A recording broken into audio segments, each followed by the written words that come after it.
Oh, Tom, Dick, and Harry were three fine men, and I'll never have such loving again. Under Milkwood is acknowledged as Dylan Thomas's kind of masterpiece. It was written really towards the end of his life and almost unfinished. It is a play originally written for radio. It's called A Play for Voices, and it contains something like the most absolutely lyrical and gorgeous language ever written for the stage.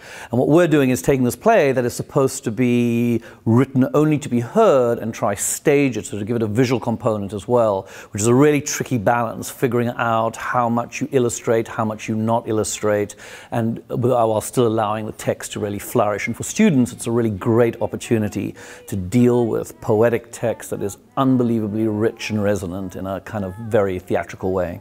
The cobble streets silent, and the hunched quarters in Rabbit's Wood, limping invisible down to the slow black, crow black, fishing boat bobbing sea.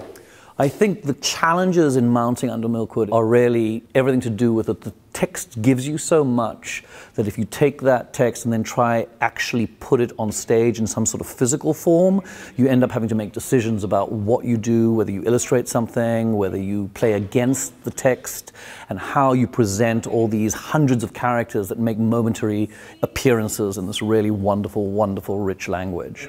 And you will find the few haggard rags and the one poor glittering thread of her history laid out in pages there with as much love and care of a lock of hair.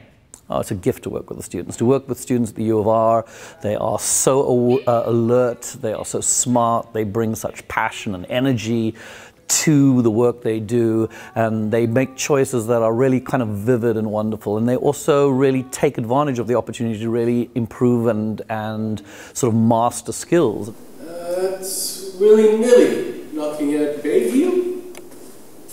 Tat, very soft. Apart from its lyrical nature as a poetic text, it also has enormous amounts of humor. It has delightful, like, set pieces.